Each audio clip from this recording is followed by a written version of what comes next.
Welcome to The Writer's Dream. This is a show where authors can talk about how they write their books, how they publish them, and how they market them. You can find us here at LTV. Just look for videos, look for The Writer's Dream, and you will find all of our shows. We are also on YouTube.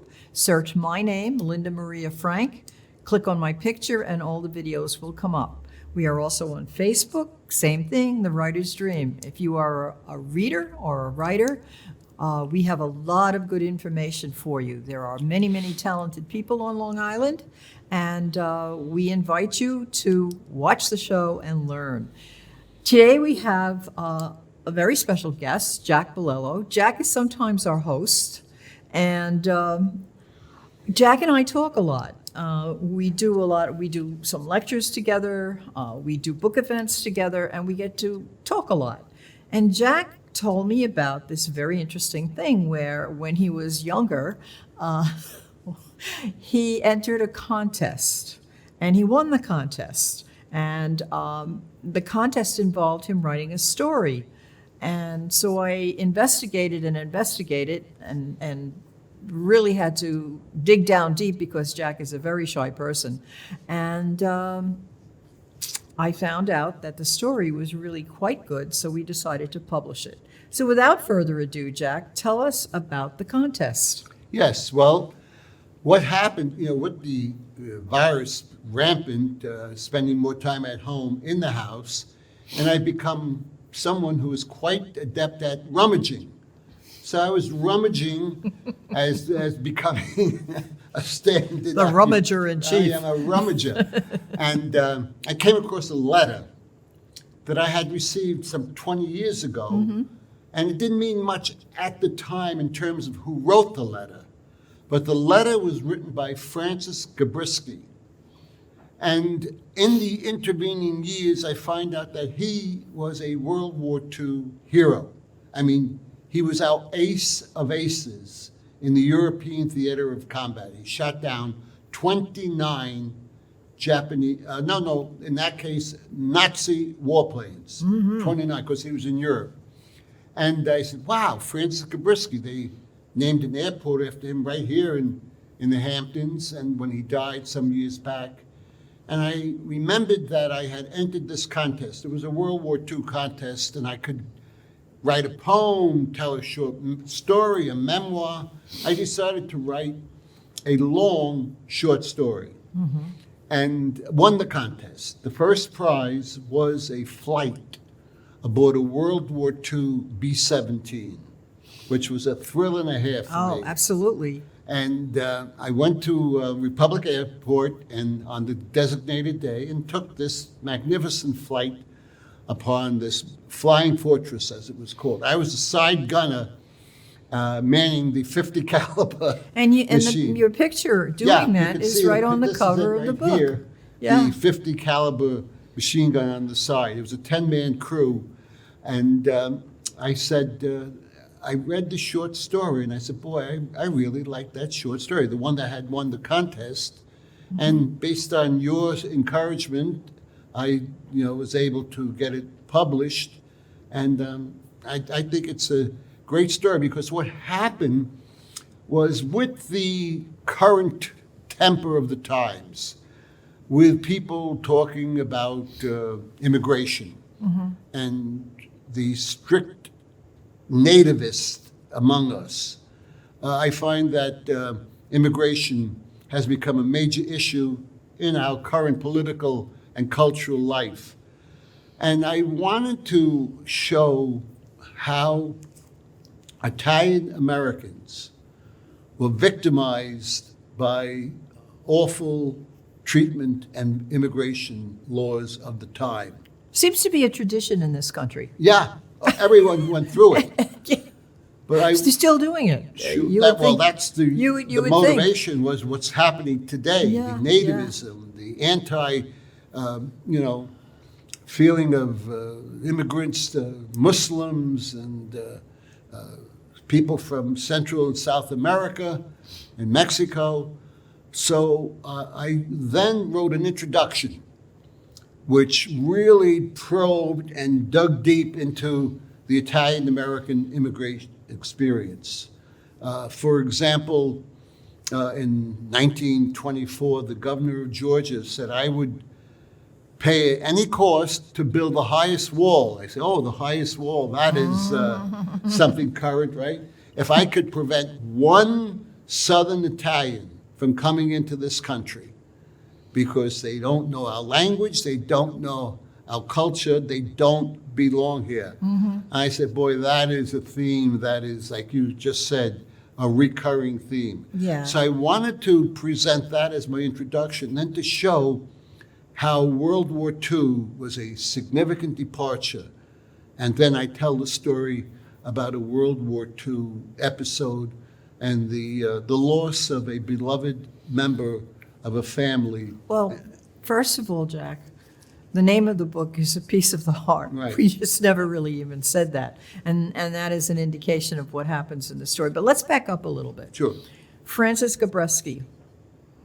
When we drive out here, because Jack and I both live in Massapequa, so in order to get here, it's a long drive, we pass Francis Gabreski Airport.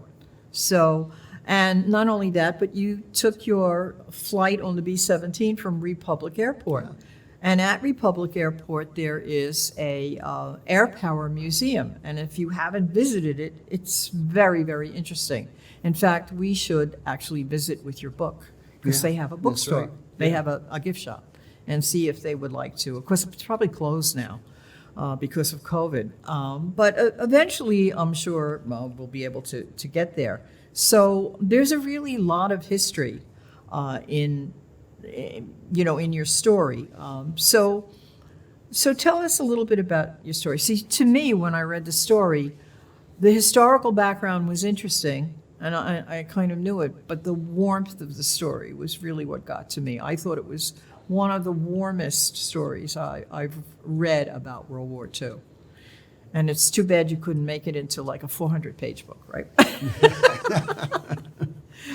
So, Well, yes, thank you. And exactly what I wanted to show is in a deep down Italian-American neighborhood that Which is Italian where? Americans responded to the call as well, if not better, than any other ethnic group in the country.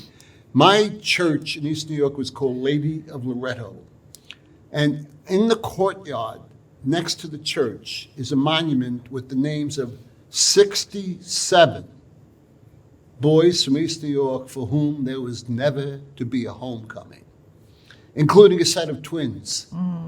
And I said, boy, that was, when I was a young boy, it was, I saw it and okay, but it has tremendous touching impact on me now because I realize the suffering and the heartache and the heartbreak.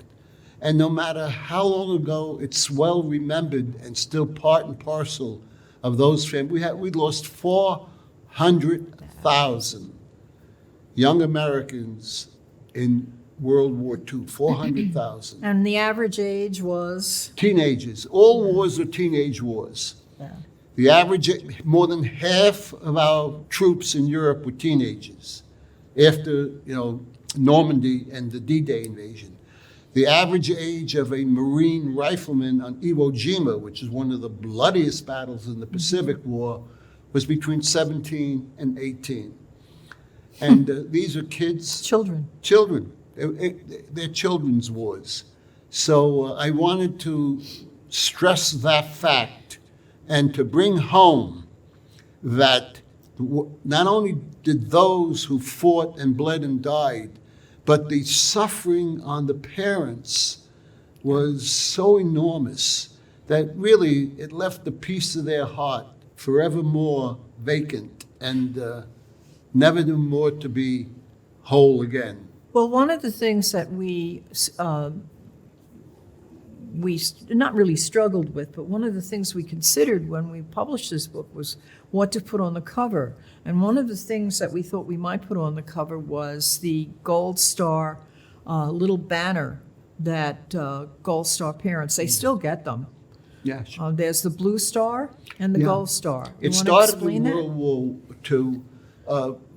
In the living room windows, hanging from I remember them. I Yeah. remember them. were these little bannerets, white field, blue ribbon, and the number of children in service. Blue stars for those who were living. And then we saw, you see, the most feared person of World War II, I learned, was not Adolf Hitler, who was a monster, one of the most depraved people in all of human history, not Mussolini and his strutting, and not Tojo, the Japanese Right. leader during the war. The most feared person in World War II was the 14-year-old Western Union telegram boy.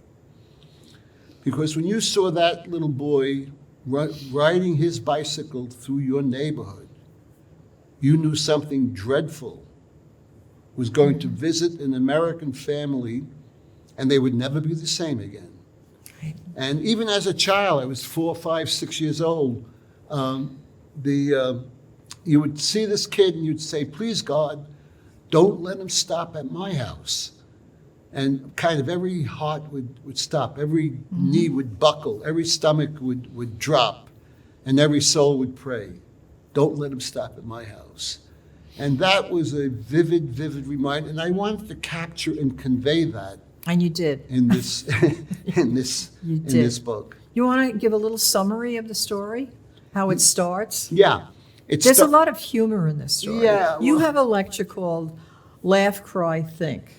And I think this story epitomizes that because there are parts of it that I just cracked up. Basically because it's in the 1950s and I kind of remember being a kid then. And cry, yes, absolutely, when you get to the World War II story. And think, it makes you think. Yeah, that was, and by the way, that's my intention in all the books that I've written. Of the 5 books that I've written, I try to capture and convey that element of that it should be entertaining and informative and emotional. So laugh, cry, and think, I think, are 3 qualities that I would hope to be able to capture in the book, and I hope that this is an example of that. Yes, Oh, it definitely is. it starts in the With the bedroom scene. the young boy. The young boy's asleep, but he can't sleep because he has been confronted by a neighborhood tough in East New York, and unbeknownst to him, the girlfriend of this neighborhood tough comes on to him, and he has no idea, and this tough guy hears about it and confronts him and is ready to kill him. And only the priest, Father Beretta, who actual name, by the way, I know. was able to prevent this confrontation. But it still leaves him with a tremendous anxiety of what happened and what could have happened. And he can't sleep, and he's very, very angry because his mother asks him to go to the store, and he says, I'm not going to the store. Send Joey, my little kid brother. He does nothing, and I do everything, and the usual litany of teenage woes and complaints. And he then has a situation with his grandfather, who really is the epitome of love without reservation and unquestioned and unchallenged. But the grandmother is a yenta. I would say in Italian, better say a chiacchierone.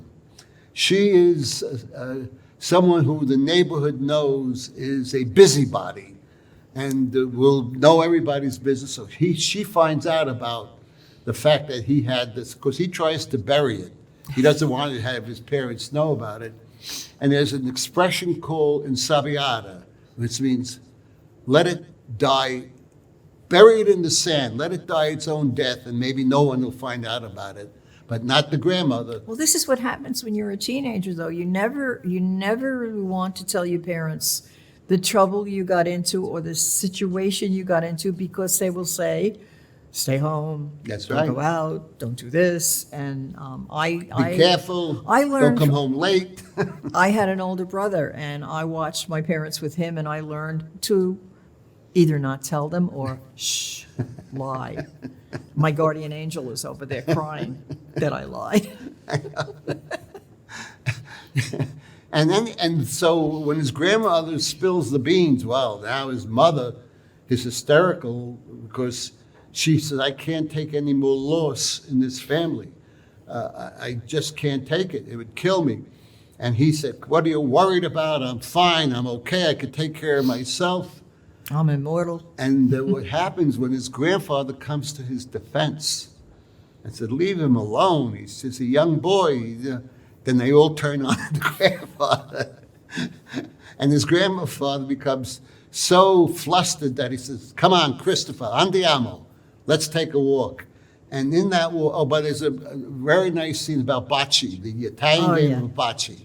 Mm-hmm. And there's a whole thing about how to play bocce and how the game is so attractive to elderly people, you know.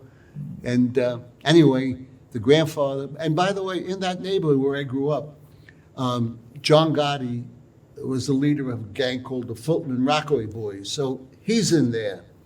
The Happy Maione, who lived in East New York, was a member of Murder Incorporated, and he went to the electric chair for brutal killings. So they're characters in the neighborhood that you have to be wary of. And his grandfather tries to counsel the young boy and then talks about the death of his son, the grandfather, his son Jimmy. And would you say that Peppino, the grandfather, was a central character? oh yeah, absolutely, very important, sure. Yeah. Yes, no question about it. And there's something in there which the kid says, I never thought Uncle Jimmy loved me because he always teased me. Mm. And his grandfather said, aha, you must understand, my grandson, that Italian men find it very difficult to tell another man that they love him, even a child. So they show their love by teasing, and that is the sign of that you love someone. And the kid becomes to realize this. And then I go through how his uncle met death, because his grandfather says, when they asked the great Caesar how he wanted to die, he said, unexpected. Yeah, don't we all? And he says, and that's how your uncle met death, unexpected. Yeah. But for us, for your mother, a piece of her heart is missing. For your grandmother. And his grandfather doesn't want to admit that a piece of his heart is missing because he doesn't think it would be manly to tell his grandson that. And so I actually go through the way in which his uncle died, and it brings to light that the kid has a whole new concept. Yeah, it's a coming of age novel. Coming of age. Yeah. And it ends on where he runs home. You're not supposed to tell the ending. And his mother is cooking the escarole and beans that he hates because it's a form of poison that all Italian mothers inflicted on their children, escarole and beans, and he runs up the stairs. He sees his mother busy working at the kitchen stove, and he says, "Hey, Ma, do you need anything at the stove? At the store? Yeah. Do you need anything at the store?" And that's the way it ends. What was the movie? It was made probably right after World War II, where the young man comes home and he's missing both of his arms. Oh my God! What's the name of the yes, movie? That was the best years of our lives. Best years of our lives. The best years of when our I lives. was reading this book, two movies came to mind. One of them was Moonstruck, because you absolutely capture Italian family, as does Moonstruck. Well, it helps that I'm Italian. Well, yeah, but some people can't capture it anyway. And then the other movie was how this young man comes home and he's alive, but he's lost both his arms. And he has, the claws, the Yeah, hooks. Not really the hooks, but sort of. Yeah, the artificial limbs that they Yeah. provided. And how it affects him, not only him, because he feels useless, but his entire family. And The scene when he comes home and comes in and his parents see him. At first, they don't realize it because he's home and they're not looking, and they hug and they kiss and they're so joyful. And then the taxi has his two other soldiers in it, takes off and he waves goodbye with the hook. And you see the mother. Yeah. Oh, the look it's on a her scene. face. Oh, jeez. She just loses her breath and he says, "What's the matter, Ma?" Yeah. And the father said, "Oh, she's just happy to see you, son. She's so happy to see Yeah, you." But yeah. meanwhile, she knows he's been damaged beyond repair. Yeah, Beyond repair. and that this book brings out that how people are affected by that death. Of course, you're sad, but it really does change. It changes your life. So I highly recommend it. It'll take you, a couple of hours to read. You should savor certain parts of it. Would you like to read a passage? Yeah, I think I will, if you don't be so kind. Here's the part that I think, to me, almost brought a tear to my eye. I Because, definitely did for You me. see, my mother, rest her soul, she died very young. She was 42 when she died, and I was about 18. She was easily brought to tears. I remember that.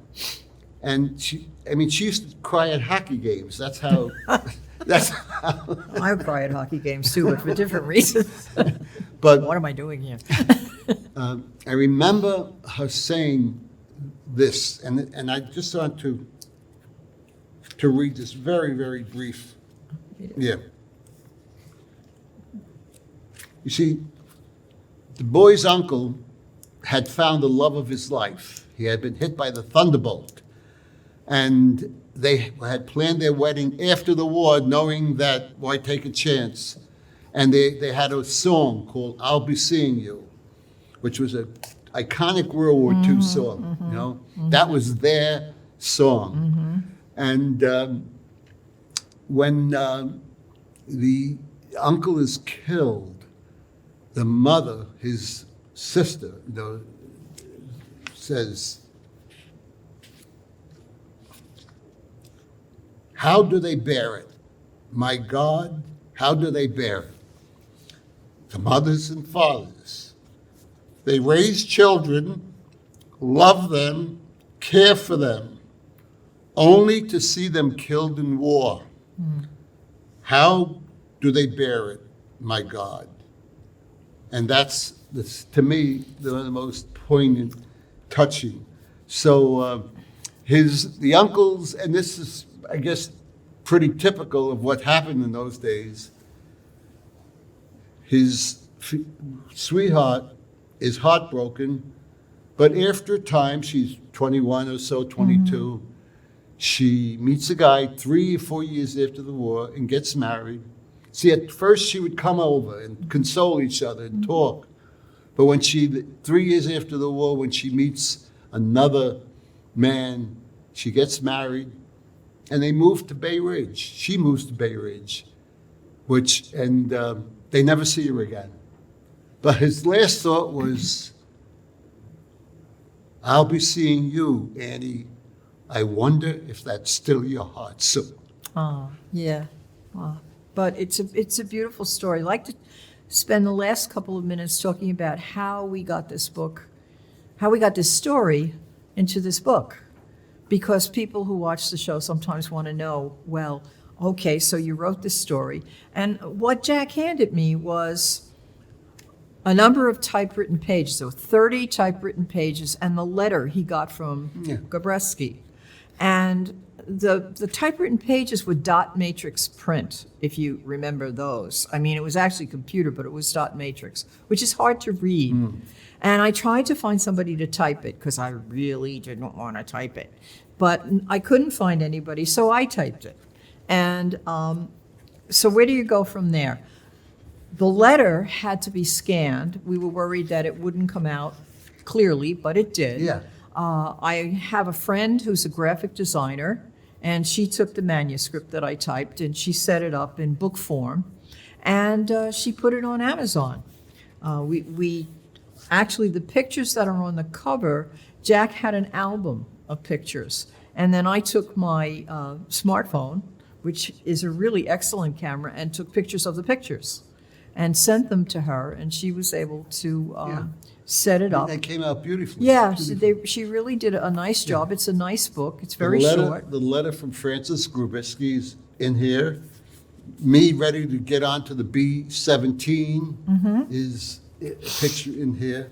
So that So was what was it like, this last Oh, it was minute? marvelous. Freezing. We were only flying about maybe 2,500 feet above the ground. We flew from Republic Over the beach? West along Jones Beach Yeah. to, I guess, is it Rocky Point or Rockaway. Breezy Point or Rockaway? Breezy Point? That's Breezy? Rockaway. I think maybe Breezy Point. Yeah. And then we made this long turn, and you could actually feel that, Mm-hmm. you know, what that B-17 bomber went through in World War II when they made those turns Mm-hmm. after their bombing runs. And we came back to Republic. It was about a 45-minute ride, but it was really the thrill What of a was it lifetime. like sitting in the gunner's seat? Yeah, I'm at the 50 caliber. There were two 50 calibers, one on each side of the plane, and it was fine. Of course, the gun is there, but it's all frozen or cemented up Thank or God. something like that. Thank God for the people who live along And Jones flying Beach. with the B-17, you could see, because that's where I was the B-24, which was also a World War II bombing plane. You know? So it was worth it. Oh, it was marvelous, Yeah. marvelous. Yeah. Well, it was great, A Jack. lifetime memory. And if you're interested in the book, it's on Amazon. Thank you so much, Jack. That No, was my fun. pleasure, my pleasure.